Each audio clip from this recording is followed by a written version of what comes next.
सिंधुदुर्ग, रत्नागिरी, रायगडला आज orange alert. Mumbai, Thane, नाशिकला येलो अलर्ट. हवामान विभागाकडून पावसाचा अंदाज व्यक्त.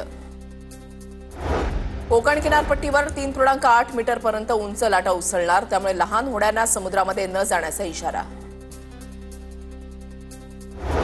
उल्हासनगरमध्ये भरधाव कारनं 3 ते 4 जणांना उडवलं. नियंत्रण सुटल्यानं कारची थेट पाण्यात गाडीला धडक. 3 ते 4 जण गंभीर जखमी. कार चालक पोलिसांच्या ताब्यात. परभणीच्या बोरीमध्ये 2 तलवारींसह एक आरोपी पोलिसांच्या ताब्यात. पोलिसांना संशय आल्यानं आरोपीच्या घराची झडती घेतली, त्यावेळेला बाब उघड. विलासराव देशमुख मुख्यमंत्री झाले तेव्हा त्यांनी सरकारी वकील बनण्याची ऑफर दिली होती. सरन्यायाधीश भूषण गवई यांची प्रतिक्रिया.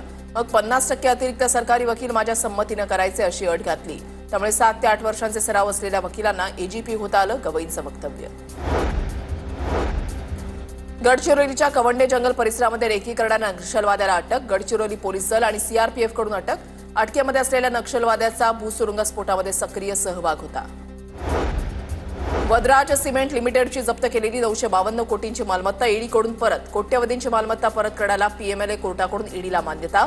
ईडीनं IL&FL आणि त्या संदर्भात केलेल्या चौकशीमध्ये जप्तीची कारवाई करण्यात आली होती.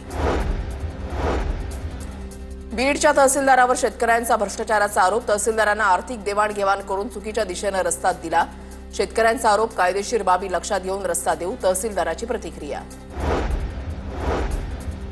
मुंबई, ठाणे, पालघरमध्ये 2 दिवस मुसळधार पावसाचा अंदाज. राज्यातील इतर काही भागातही मुसळधार पावसाचा इशारा. विश्रांती घेतलेल्या पावसाची मुंबईमध्ये पुन्हा हजेरी. अचानक आलेल्या पावसामुळे नागरिकांची तारांबळ उडाली, तर 3 ते 4 तासात मुंबईमध्ये मुसळधार पाऊस पडण्याचा हवामान खात्याचा इशारा.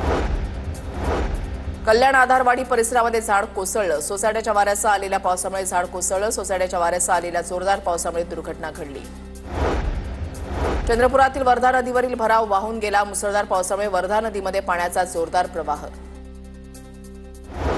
बीडच्या आष्टीमध्ये शेख महम्मद बाबा आणि महादेव देवस्थान दिंडी सोहळ्याचं पंढरीकडे प्रस्थान.